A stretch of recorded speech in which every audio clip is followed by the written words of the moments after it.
వా మదర్థ పరిచింతనయా తవాలం సంజ్ఞాం ప్రపన్న ఇతి సాహసికో బిభర్మి ఏవం స్థితే త్వద్ అపవాద నివృత్తయే మాం ప్రాతీకురుష్వ భగవతః కృపాయా. స్వామి భగవాన్, ఓ భగవంతుడా, యద్వా మదర్థ పరిచింతనయా తవాలం సంజ్ఞాం ప్రపన్న ఇది సాహసికో బిభర్మి. స్వామి, నేను ప్రపత్తి చేశానా లేదా అని నా గురించి విచారం చెయ్యకు. యద్వా మదర్థ పరిచింతనయా తవాలం, నా గురించి చింతన చేయకు. ఇతను సరిగ్గా శరణాగతి చేశాడా, కరెక్ట్ అయినటువంటి ప్రొసీజర్ ఫాలో అయ్యాడా, సరిగ్గా శరణాగతి చేశాడా లేదా అని నా గురించి చింతన చేయకయ్యా.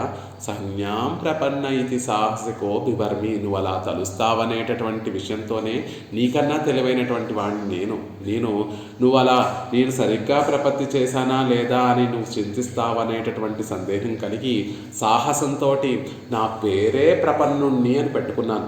లోకంలో రాముడనో కృష్ణుడనో లేకపోతే చక్కటి పేర్లన్నీ పెట్టుకుంటూ ఉంటారు, కానీ నేను చాలా తెలివైనటువంటి వాడిని. సాహసంతో సాహసించి నా పేరే ప్రపన్నుడు అని పెట్టుకున్నాను. కాబట్టి నీకు ఏమీ లేదు, నేను చక్కగా ప్రపత్తి చేశానా ప్రపత్తి చేయలేదా అనేటటువంటి ఆలోచనే చేయకుండా ఏవం స్థితే త్వత్ అపవాద నివృత్తయే మాం ప్రాతీకురుష్వ, నీకు లోకంలో అపవాదు కలగకుండా ఉండడం కోసం మాం ప్రాతీకురుష్వ, నన్ను తప్పక రక్షించి తీరాలి. భవతః కృపయా ప్రాతీకురుష్వ, నీ కృపను నా మీద ప్రసరింపచేసి నన్ను కటాక్షించాలి. ఎందుకు అంటే ఏవం స్థితే, ఇలా ఉన్నటువంటి నన్ను త్వత్ అపవాద నివృత్తయే, నీకు అపవాదు కలగకుండా ఉండడం కోసం నన్ను రక్షించి తీరాలి అని విదేశకుల వారు కూడా యామునాచార్యుల వారు ఏదైతే భావాన్ని ఈ శ్లోకంలో మనకి తెలియచేశారో దాన్నే ప్రేరణగా పుచ్చుకొని ఆ శ్లోకాన్ని అనుగ్రహించి ఉంటారు. స్వామి, లోకంలో